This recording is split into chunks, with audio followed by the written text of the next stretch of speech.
नमस्कार दोस्तों, मैं सत्येंद्र सिंह। ओपन पोस्ट में आप सबका स्वागत है। ओपन पोस्ट में आज मैं बात करने जा रहा हूं इंडो यूएस जो ट्रेड डील हुई है उसके बारे में, कि बेसिकली ये जो भारत अमेरिका का जो फ्री ट्रेड डील हुआ है, इसको लेकर के पिछले 10 दिन से क्या विवाद है, इसको लेकर इतना कंफ्यूजन क्यों है, और यह डील जो है हमारे फायदे में किस तरह झुकी हुई या नहीं झुकी हुई है। साथ में बात करेंगे कि इस डील को लेकर के सरकार बैकफुट पे क्यों है। तो बातचीत शुरू करने के पहले सबसे पहले तो एक बार फिर आपसे गुजारिश करूंगा कि इस प्लेटफॉर्म को आप सब्सक्राइब कर लीजिए ताकि मैं ज्यादा से ज्यादा लोगों तक पहुंच सकूं। और बहरहाल बात की शुरुआत करते हैं। शुरुआती दौर में ही हमें बात समझ लें कि भाई इंडो यूएस ट्रेड डील जो है ये पिछले काफी समय से चर्चा में थी, और फाइनली जो है 2 फरवरी को जो है डोनाल्ड ट्रंप और नरेंद्र मोदी दोनों ने जो है सोशल मीडिया पे इसकी घोषणा कर दी थी। तो ये हो गया कि भाई ट्रेड डील हो गया, और उसके बाद से ही इस ट्रेड डील को लेकर के बहुत सारा विवाद है। एक तो है कि भाई इस ट्रेड डील को लेकर के मोदी जी की छवि पे ही बड़ा सवाल खड़ा हो गया कि यह ट्रेड डील जब से शुरू हुई है, इसकी बात जब से इसकी चर्चा शुरू हुई तब से माना जा रहा था या नैरेटिव बनाया गया कि भाई जो इंडो यूएस ट्रेड डील है इसके लिए अमेरिका जो है भारत पर लगातार दबाव बना रहा है, और मोदी जी उस दबाव के सामने नहीं झुक रहे हैं, क्योंकि मोदी जी ने तय कर लिया है कि भारत के किसानों और मछुआरों या दुग्ध उत्पादकों के हितों के साथ कोई सौदा नहीं होने देंगे। वो देश के हितों के साथ खड़े हैं।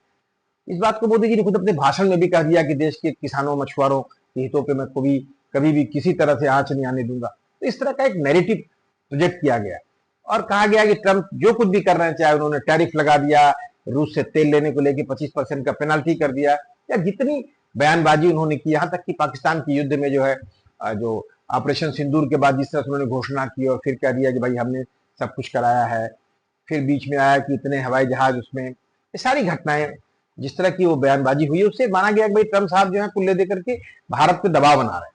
मोदी जी उनके बहुत गहरे दोस्त हैं, वो दोस्ती का हवाला देते हैं, लेकिन वो पूरी तौर पे इंडो यूएस ट्रेड डील को पुश कर रहे हैं। और फिर इसी नैरेटिव का एक हिस्सा था कि जब यूरोपियन यूनियन के साथ भारत का ट्रेड डील हुआ, 29 फरवरी की इसकी घोषणा हुई, तो भारत ने भी जोर शोर से कहा गया कि भाई भारत ने अपनी एक नई पहल शुरू कर दी है, या अमेरिका को करारा जवाब दे दिया है, अब अमेरिका दबाव में आ गया है। तो कुल दे करके इस ट्रेड डील के बहाने मोदी जी की छवि को मजबूत करने की कोशिश की जाती रही। यही कारण है कि जब इस ट्रेड डील की घोषणा हो गई 2 तारीख को, और इससे जो सारे विवाद और कंफ्यूजन आए हैं, अब वो लोग सरकार से पूछ रहे हैं। एक तरह से मोदी जी की छवि खुद अब कटघरे में खड़ी हो गई। लोग जानना चाहते हैं कि क्या भारत ने कंप्रोमाइज कर दिया है, भारत ने जो है देश के हितों के साथ कोई सौदा कर दिया, या अगर हुआ है तो उसके दबाव क्या थे। इसी बीच में कुछ घटनाएं भी हुई, एप्स्टीन फाइल का खुलासा हो गया, उससे भी कुछ लोग जोड़ दिए, या बहुत तरह की बातें। तो कुल दे करके अब जो है जो ट्रेड डील कल मोदी जी के लिए काम आ रही थी, कि मोदी जी की छवि को मजबूत करने के काम आ रही थी, अब वही ट्रेड डील हो जाने के बाद अब मोदी जी के लिए खुद की परेशानी बढ़ गई है। तो सबसे बड़ा कारण तो यह है कि मोदी जी की छवि इसलिए फंसी है क्योंकि इसी ट्रेड डील को लेकर उनकी छवि को बोस्ट किया जा रहा है। अब थोड़ा फैक्चुअल बातें करते हैं कि दरअसल इस ट्रेड डील में हुआ क्या और कंफ्यूजन क्यों है।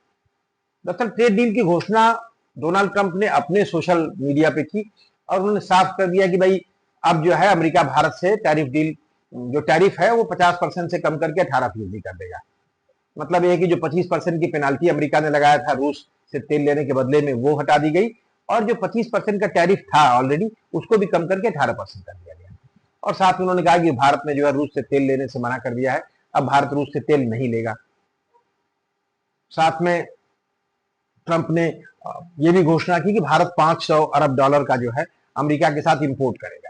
तो कुल दे करके ये जब खबर आई तो इस खबर को लेकर बड़ी प्रतिक्रिया हुई, और भारत सरकार की तरफ से इस पे जो रिएक्शन था वो मोदी जी का था। मोदी जी ने ट्वीट करते हुए कहा कि भाई ट्रंप को उन्होंने 140 करोड़ भारतवासियों की तरफ से बधाई दे दी।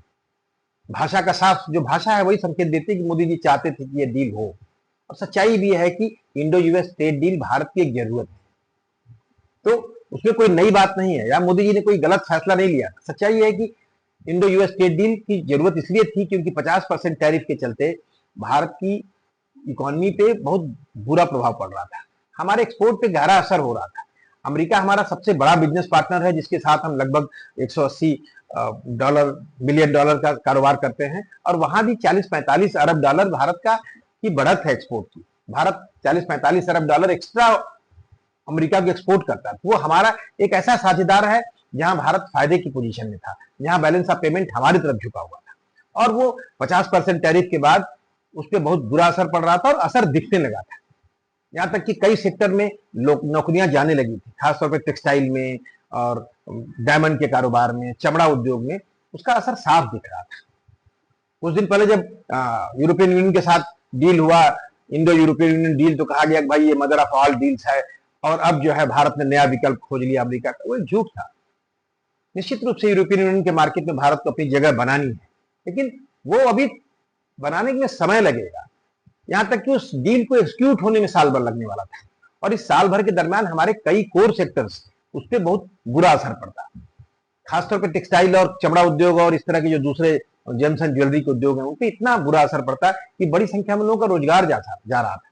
ये वो सेक्टर हैं जहां पे काफी लोगों को रोजगार मिला है। तो एक तरफ हमारी मजबूरी थी और इस डील की तरफ बढ़ना था। तो यही कारण है कि मोदी जी की भाषा में भी उस तरह का थैंकफुलनेस दिखता है कि भाई ये फाइनली डील हो गई। और ट्रंप को उन्होंने कहा कि भाई ट्रंप जो है कुछ रैशनल रास्तों से आगे बढ़ गया, या अमेरिका रैशनल रास्तों से आगे बढ़ गया। तो उसमें कोई निगेटिव बात मुझे समझ में नहीं आती। हाँ, बात यह है कि जो ट्रंप ने बयान दिया उसको लेकर के सरकार ने कोई क्लैरिटी नहीं। जैसे कि काफी दिन तक सवाल था कि 500 अरब डॉलर का इंपोर्ट भारत कैसे करेगा, और अगर करेगा तो वो 500 अरब डॉलर का इंपोर्ट करेगा तो कितने समय में ये किया जाएगा, या वो स्थिति क्या है। तो कुल देकर के एक बड़ी परेशानी सरकार के सामने थी, क्योंकि सरकार के पास भी बहुत क्लैरिटी नहीं थी चीजों के लिए। जैसे एक बड़ा मुद्दा था कि भाई क्या रूस से तेल लेना भारत ने बंद कर दिया या बंद करने जा रहा है, ये घोषणा हो गई। अब इस पे भारत के पास कोई क्लैरिटी नहीं थी, और इस क्लैरिटी को आने में काफी दिन लग गया। इसी बीच में भारत के विदेश मंत्री से पूछ लिया गया कि क्या भारत जो है रूस से तेल नहीं लेगा। तो उन्होंने कहा कि भाई इसके बारे में भारत के जो है वाणिज्य मंत्री पीयूष गोयल बताएंगे। फिर पीयूष गोयल से जब इसी बात को मीडिया ने पूछ दिया तो उन्होंने कहा कि विदेश मंत्रालय इसकी जानकारी आपको देगा। एक कंफ्यूजन पूरे देश भर में बना रहा, क्योंकि ये कुछ सवाल थे जिसपे सरकार के पास खुद की क्लैरिटी नहीं थी। हालांकि 2-3 दिन पहले 6 तारीख को एक फ्रेमवर्क जो है उसके कुछ जो चीजें हैं वो बाहर आई, उससे कुछ चीजें साफ हुई। तब साफ बात क्या हो गई, एक तो एक भाई सबसे बड़ा सवाल जो सरकार के खिलाफ है कि क्या भारत ने रूस से तेल लेना बंद कर दिया या रूस से तेल नहीं लेगा। हालांकि इस पे सरकार अभी भी बैकफुट पे है, सरकार के पास इसका कोई जवाब नहीं है, क्योंकि हो सकता है सरकार ने प्रॉमिस किया हो कि हम तेल नहीं लेंगे या तेल लेना कम कर देंगे।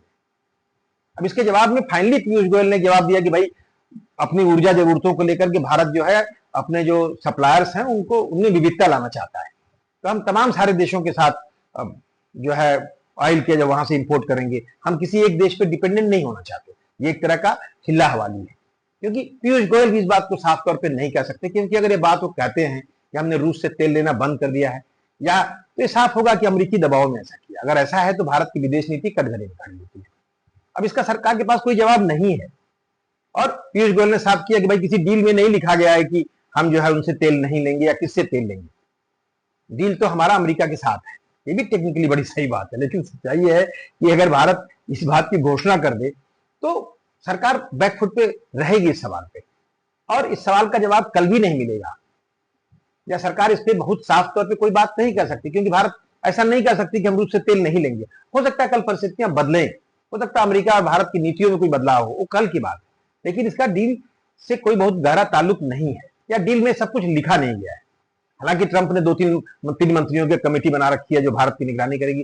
ट्रंप साहब इस तरह का सारा काम करते रहते हैं, वो अपने जनता को मैसेज करने के लिए, लेकिन भारत को वहीं पे परेशान कर रखा है उन्होंने, वहीं पे कटघरे में खड़ा कर रखा है। यहीं पे मोदी सरकार की अपनी परेशानी बढ़ गई है। लोग कहते हैं कि भाई प्रधानमंत्री जी को आगे आके इस पर जवाब देना चाहिए। क्या जवाब देंगे प्रधानमंत्री?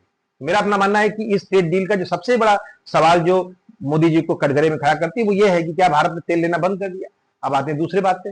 दूसरा सवाल है कि भारत 500 अरब डॉलर का अमेरिका से इंपोर्ट करेगा, ये ट्रंप साहब ने कहा। अब इस बात को क्लियर होने में भी लग गया 4-5 दिन। 6 तारीख को समझ में आया कि भाई ये 500 बिलियन डॉलर का जो इंपोर्ट भारत करेगा वो 5 साल में करेगा, मतलब कि हर साल लगभग 100 बिलियन डॉलर का इंपोर्ट भारत करेगा। तो 100 बिलियन डॉलर के इंपोर्ट का मतलब बड़ा साफ है कि भारत ऑलरेडी आज जो धंधा अमेरिका के साथ करता है उसमें हम जो एक्सपोर्ट करते हैं, हमारा एक्सपोर्ट अमेरिका के से होने वाले इंपोर्ट से 45 अरब डॉलर ज्यादा है। तो अगर हम 100 बिलियन डॉलर का करेंगे, मतलब कि आज हम करीब 40-42 बिलियन डॉलर वहां से इंपोर्ट करते हैं। अगर हम कल 100 बिलियन डॉलर का वहां से इंपोर्ट करेंगे तो एक तरह से हम जितना इंपोर्ट करेंगे उतना ही लगभग एक्सपोर्ट करते नजर आएंगे। तो हमारा और अमेरिका का जो बैलेंस ऑफ पेमेंट है बराबर हो जाएगा, माने दोनों के बीच में ट्रेड में बराबरी हो जाएगी। और अमेरिका इस बात को बार बार कह रहा है कि भाई भारत के साथ हमारा जो ट्रेड डील है उसमें हमारा घाटा बहुत है, हमारा नुकसान हो रहा है।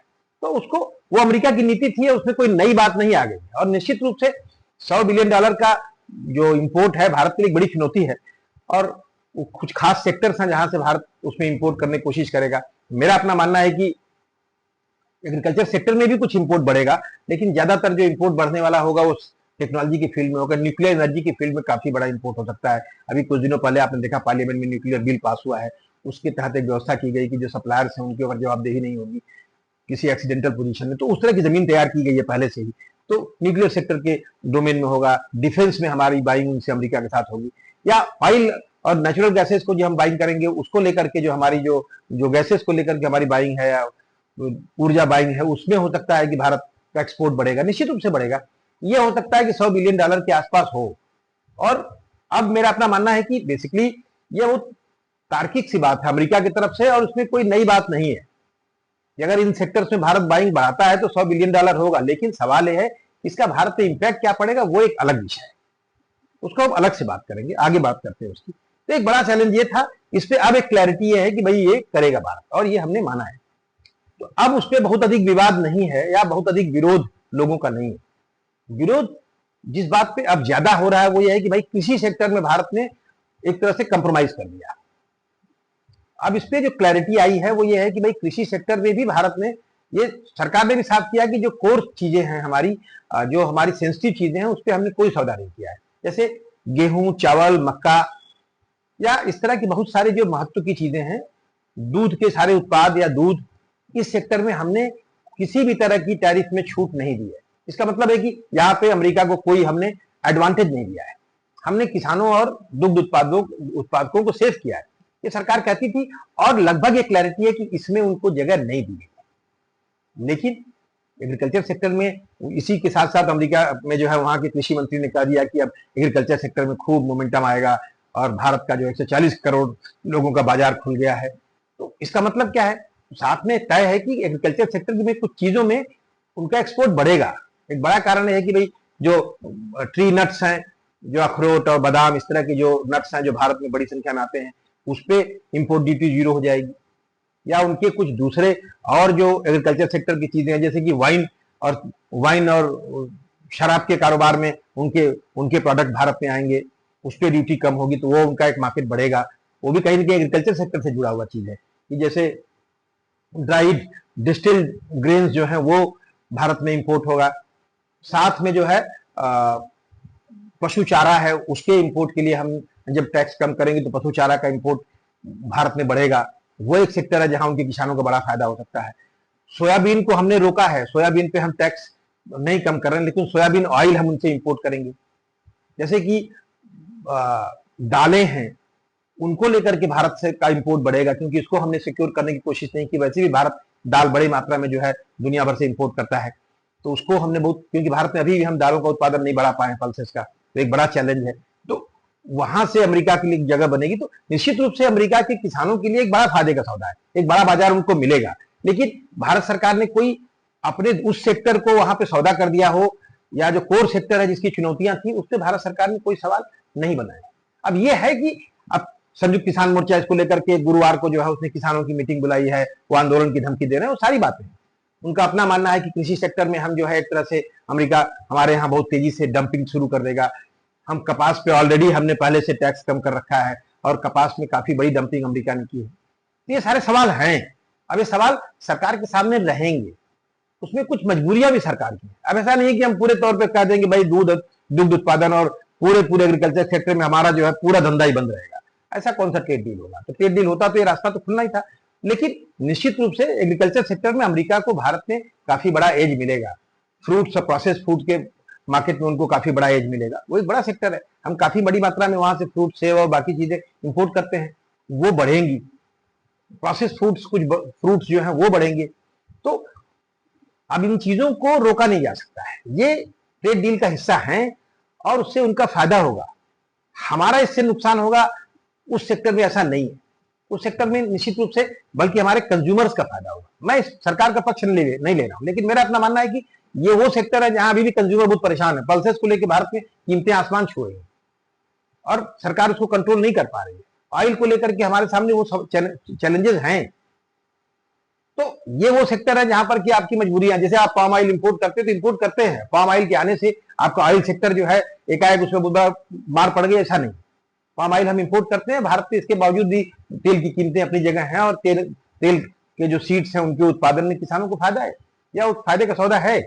लेकिन ये कोर सेक्टर है। साथ में एग्रीकल्चर सेक्टर में हमारे भी कुछ उत्पाद ऐसे हैं जहां जीरो टैरिफ होगा तो हमको बड़ा फायदा मिलेगा, जैसे आम हो गया, केला हो गया, इस तरह के बहुत सारे हम भी कुछ प्रोडक्ट्स हैं जो अमेरिका में बड़ी मात्रा में अगर टैरिफ में कमी होती तो हम भेजने में सफल होंगे। तो एग्रीकल्चर सेक्टर एक चैलेंज है, इसमें हालांकि अभी बहुत सारी निटी ग्रिटीज है वो सामने नहीं आई हैं, उसकी बात कल होगी। लेकिन अब तक की जो स्थिति है वो ये है कि इसमें अमेरिका को एक बड़ा एडवांटेज मिलेगा।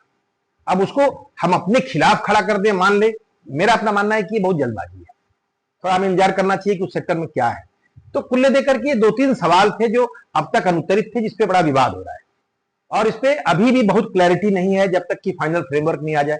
हाँ, एक बड़ा इशू है कि भाई 18% रेसिप्रोकल टैरिफ कैसे। हालांकि कहा जा रहा है कि भाई अभी कहा गया है कि भाई जो जेनरिक दवाइयां हैं उसमें या जो हमारे जो फ्रूट्स हैं उसमें वो उसमें जो हमारा एक्सपोर्ट है उस पर टैरिफ को जीरो कर दिया जाएगा या टैरिफ जीरो हो जाएगा। लेकिन 18% का टैरिफ रेसिप्रोकल कैसे होगा?